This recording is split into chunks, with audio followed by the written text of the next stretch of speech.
Hey, it's Kate. If you haven't heard episode 1, start there. This episode will make more sense.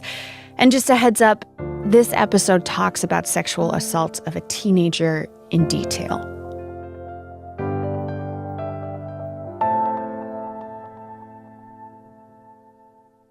It's late on a fall evening, dark, September 16th, 2004. A 17-year-old girl walks towards the bright lights of a hospital in Lansing, Michigan. She's with her mom and a police officer. I show up in the emergency room. They bring me through the main entrance, and I actually see a kid from my high school sitting there. This guy from her high school has a broken arm or something, and she remembers he spots her with the police. And he's just looking at me like, what is going on?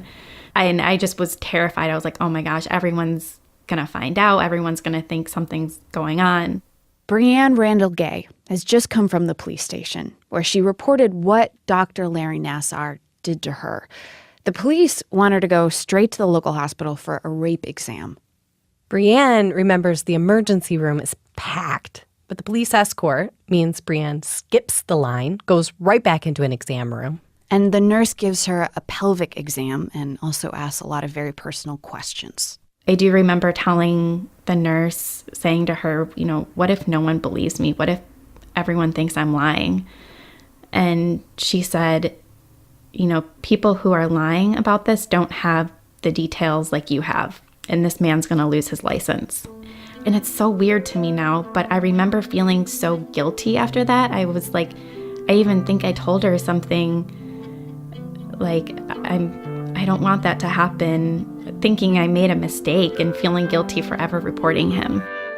In this episode, we're taking you back 13 years before Dr. Larry Nassar would admit in court that he sexually abused children. This incident with Breanne in 2004, it'll show you not just what Larry was doing to so many of his patients, but how he got away with it again and again. I'm Lindsay Smith. And I'm Kate Wells. You're listening to Believed, a podcast about how Larry Nassar abused so many for so long.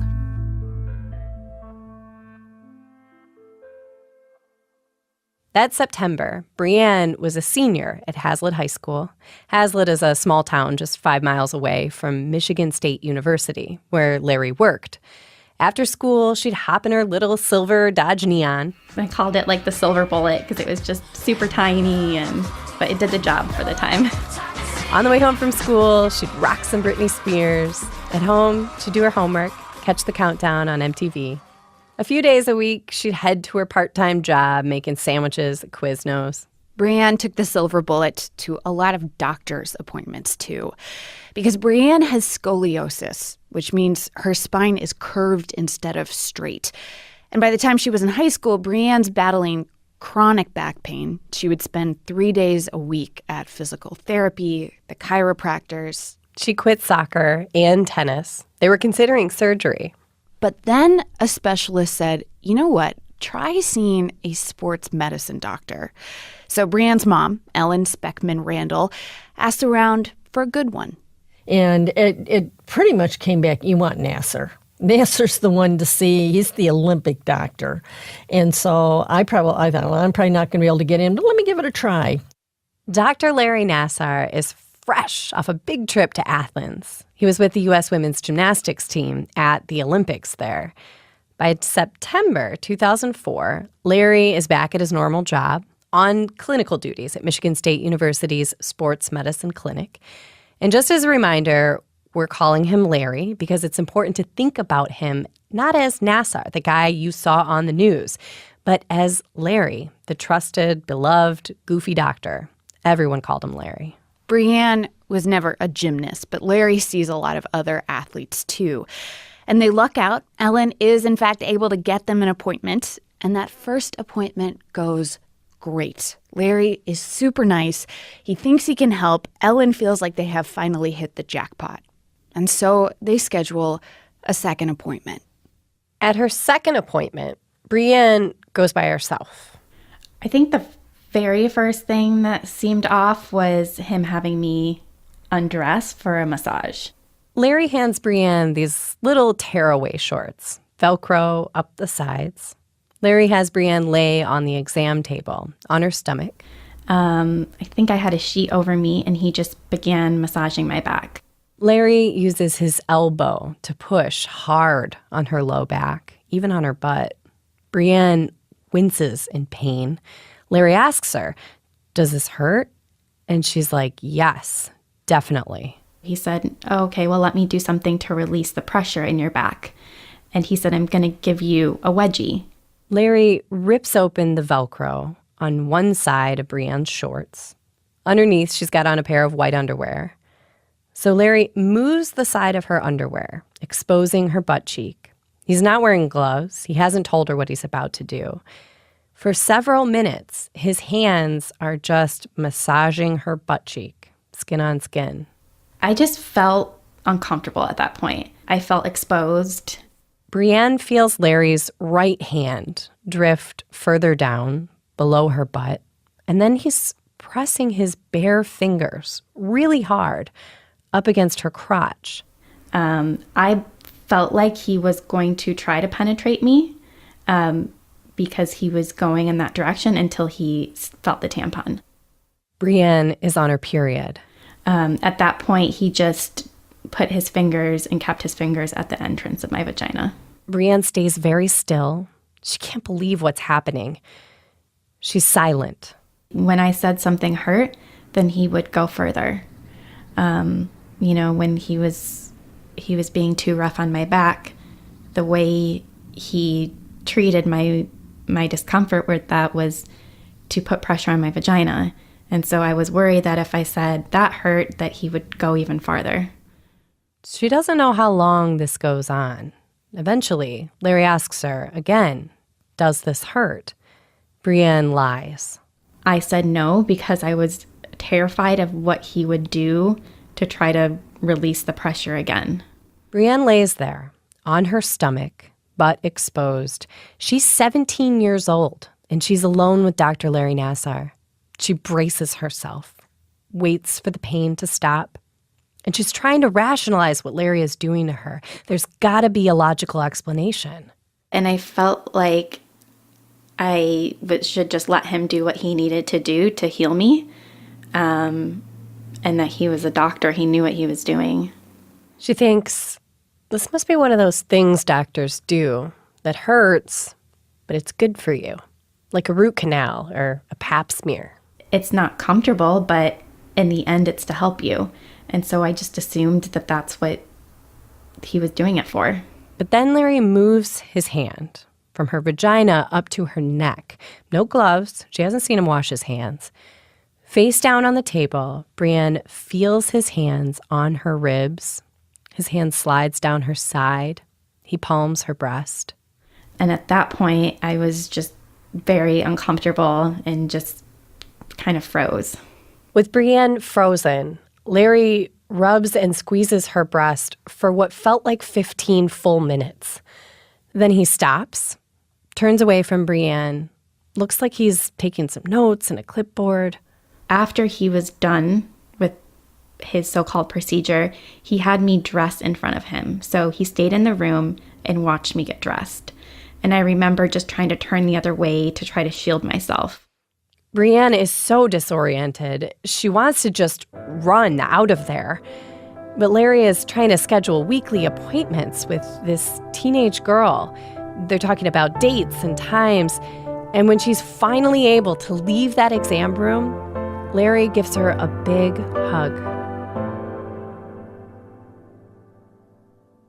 After the appointment, Brienne drives to school. She's late for lunch.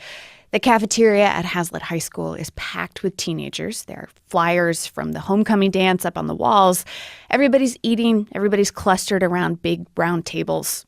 I don't remember eating at all. I don't think I ate anything. The table Brienne normally sits at with her friends was full, so she grabs a chair, squeezes in, and she just unloads it.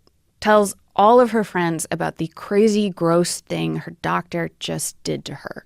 I honestly don't know what made me even say something to a group that big. I think I was just so distraught by it. I needed to tell someone, and I needed to say something because I was trying to work this out in my head. Brianne will never forget the look of shock on her friends' faces. I remember one of them specifically said, "Oh, wow, I've seen him before. You know, I definitely shouldn't go back to see him, and that doesn't sound right. You should tell your mom about it." So I actually called my mom. I left the lunch table. And she said, "Mom, what happened at the doctor's today was terribly wrong." I'm like, "What do you mean?" And she told me about, how he had massaged her breast. He had put his finger inside of her. He'd had her change her clothes while he was in the room. She was pretty shocked and said, "Okay, when you come home from school, we're going to talk about this more."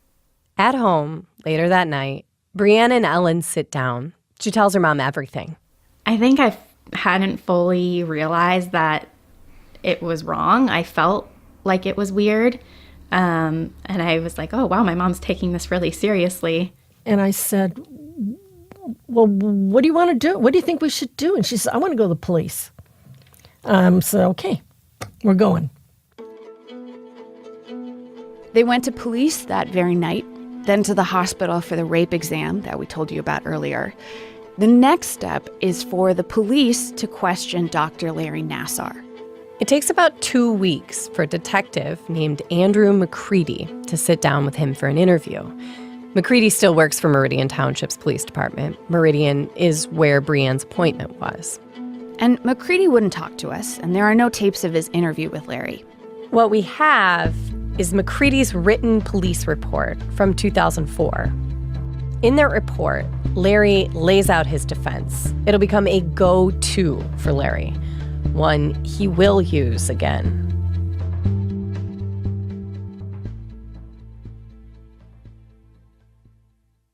Support for this podcast and the following message come from Sotheby's Institute of Art, offering educational programs including fully accredited master's degrees, online courses, and summer courses for adults and teenagers. Learn about the business side of art history, how galleries and auction houses work, and how to begin your career in the art world. In New York, London, and Los Angeles. Learn more at Sotheby'sInstitute.com.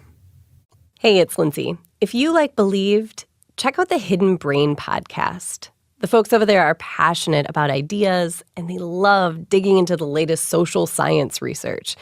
But they also want to give you insights that you can apply at work, at home, throughout your life. You can find Hidden Brain in Apple's podcast app or anywhere else you get your podcasts. Larry's account of what happened at Brianne's appointment is one single paragraph. The police report starts like this. Quote, "Dr. Nassar advised me he had indeed touched Brianne Randall in the perineum, applying pressure with his fingers as he did so." Unquote. Larry explains this is a legitimate medical procedure. At the bottom of the police report is a 25-page long PowerPoint Larry provided. Yes, a PowerPoint. It's one of several presentations Larry created for speaking engagements, lectures he gave at medical conferences, and apparently to defend himself. It's one of many things I think that fooled the officer. This is Meridian Township Police Chief Ken Plaga. Plaga wasn't chief back in 2004, but he has reviewed Brianne's case. And he says, look, here you've got a doctor at the top of his field explaining this complex medical procedure and providing evidence. I think that, you bring in this PowerPoint with demonstrations of the actual procedure that are part of that PowerPoint where you see the hands inside the groin area, similar to what was explained by the victim, by Brianne, by several of the victims. This is here it is. I teach this. This is one of Larry's moves. Create confusion. Blur the lines between his abuse and legitimate medical techniques. Larry would treat patients who had injuries like a heel fracture or a shoulder sprain with his so-called pelvic manipulations.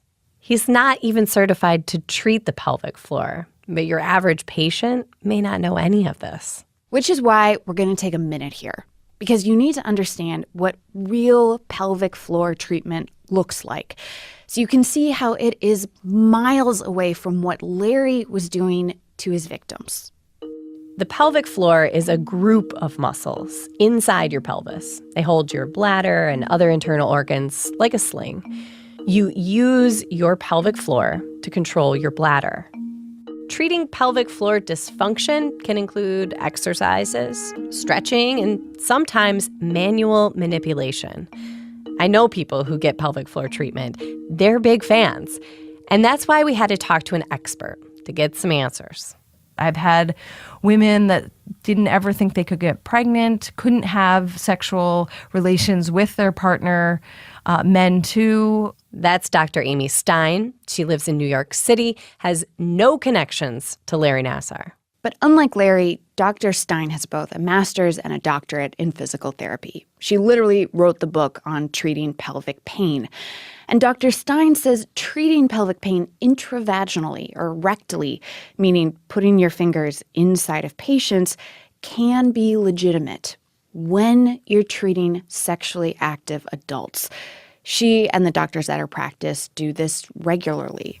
A lot of the muscles you can't reach externally. Some you can, but many of them you can't. And it is so effective to assess and treat the muscles internally. We showed Dr. Stein the pelvic floor presentation Larry Nassar gave police in 2004. And Dr. Stein says, yeah, a lot of what he's saying is legit. You do see a lot of pelvic issues in gymnasts. But there are red flags for her. Dr. Stein says when you're dealing with kids, especially minors who haven't had sex yet, it would not be typical for a physician to insert their fingers into a girl's vagina to get to those muscles. That is the absolute last thing we have to do because there's so much, again, that we could do without doing the internal work. Stein says even with adults, you'd never do these procedures without wearing gloves, without getting their consent, and without explaining what you're doing ahead of time. So back to this PowerPoint Larry gave police. We've got a copy of it. And at the very end, past the diagrams showing how muscles attach to the pelvis and plenty of medical jargon I can't understand, there's a few pages of these pictures with Larry. In these photos, Larry is demonstrating these medical techniques on young female patients. And in some of these pictures, Larry's given them wedgies. In one, he's got his fingers right up near a girl's crotch. In another, he's got a full-on butt grab with both hands. His thumbs are like jamming up right towards a girl's sit bones. The PowerPoint is cringeworthy. It was really difficult to see. Again, this is Brianne. She had not seen Larry's PowerPoint until just this year. And what's, made me angry is that what I told them he did is not what he presented to them in the PowerPoint. He's like on the side of their shorts. He's not trying to penetrate them. He's not massaging their breast. He's doing none of that. So I feel like that PowerPoint, it didn't prove anything. Police Chief Ken Plaka admits there are at least two ways his department messed this case up. One is, even though Larry is the suspect, the detective doesn't run his explanation or his PowerPoint by any other medical expert. We could have went to a doctor and said, is this what is your thoughts on this medical procedure? You could have, or you guys probably should have, or is that clear? Well, we should have. That's something that we should have done. Things that should have been done. Brianne won't say the detective who handled her case was totally incompetent. Yeah, I think there was a couple things. I think he was fooled, and I think he kind of was intimidated to press further. He took this PowerPoint and called it a day. Brianne has spoken with Detective Andrew McCready a little bit since Larry got caught. He called me and he apologized for, being tricked by Nassar, and, if he could go back, he would do it differently, saying his intentions were good. So it was good to hear his apology. That's not to say now that I'm not still angry, especially because at that point I had not seen the police report yet. When I saw the police report, I felt a little different, and I have not talked to him since. Larry Nassar manipulated all kinds of well-intentioned people with his show of medical expertise and the prestige of his position as the Olympic doctor. But, I think a lot more could have been done and should have been done, but hindsight's 20/20. So the first way the police messed up, they didn't run Larry's medical explanation by any other expert. They just took his word for it. The second way police messed up, the detective never brought the case to the local prosecutor for review. If Brianne came in and made this sexual assault complaint today, Plaga says they would do that for sure. Because prosecutors see cases from all over the county, not just one town. So they will know if, say, multiple people have come forward about the same sports doctor, for instance. But with Brianne's complaint, that did not happen. Because of Brianne's case, the Meridian Township Police reviewed nearly 600 sexual assault cases they'd done over the years. They even reopened 7 of them. They did not find problems with any of Detective McCready's other cases. But Brianne says she still has a lot of unanswered questions, and she wants an independent review of her case. Chief Plaga says they're working on it. Back to 2004. 2 weeks after Brianne reports Dr. Larry Nassar, Detective McCready calls Brianne's mom, Ellen. So we got the results, and they evidently did the investigation with and talked to Nassar about it, and he gave him a PowerPoint and said, yeah, well, this is what I did, and it was necessary, and they closed the case. And Bri was so distraught. I remember just feeling embarrassed, like, oh my God, I made this report. It was a mistake, and he's going to be mad at me. My parents are going to be mad at me. The police are going to be mad at me. As Ellen remembers it, she tells the detective on the phone she wants a face-to-face meeting with Larry Nassar. Ellen asks her daughter, Bree, do you want to come? But Brianne is so embarrassed at this point. She doesn't want to go talk to this doctor or the police. So Ellen remembers sitting down and telling the police and Larry Nassar, look, I am not an expert. I am not going to bicker with you about whether this is or isn't legitimate treatment. But I have real problems with him having a girl come in and change her clothes in front of him and him put his fingers inside of her without telling her he's going to do that, without her permission and without a glove and without lubrication, and then massaging her breast and with nobody in the room. It's like, this is so wrong. And I kept trying to get that across to them. That was the point. And then they let it go.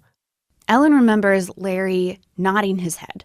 He accepted it and was like, yeah, that's probably a good idea. Larry does not apologize for touching her daughter. But Ellen remembers he did apologize for how the treatment made Brianne feel. And Ellen walks away from this meeting thinking maybe she had made some difference. Maybe Larry would change his practice because of Brianne's experience. Brianne's feelings were more complicated. I think my parents believed him. Absolutely. I think he was able to convince them that this was a legitimate medical procedure. And honestly, a big part of me felt like it was bullshit. And I had wished I had gone to the meeting to kind of call him out and try to get more answers because I felt like nobody asked any questions. Brianne wanted to do more. It felt like the wrong time. Her family was going through a lot. Brianne's dad, Tony, was dying. He had just been diagnosed with terminal cancer, and her mom, Ellen, was busy taking care of him. People were bringing over home-cooked meals. Our friends really kept the family going. But it was chaos. Ellen was practically living out of hospital waiting rooms in Ann Arbor or Chicago miles away from home. So for Brianne, pushing her parents to do more to get Larry Nassar just didn't feel right. Brianne's dad passed away in May of 2005, just over 6 months after Larry Nassar sexually assaulted her. Over the last 14 years, Brianne and her mom, Ellen, have had a lot of long, emotional conversations about the assault. Something happening like this to kids is very, very harmful to the parent-child relationship, because there's something there that is hurtful, and parents' job is to solve problems for kids. And this is a problem a parent can't solve.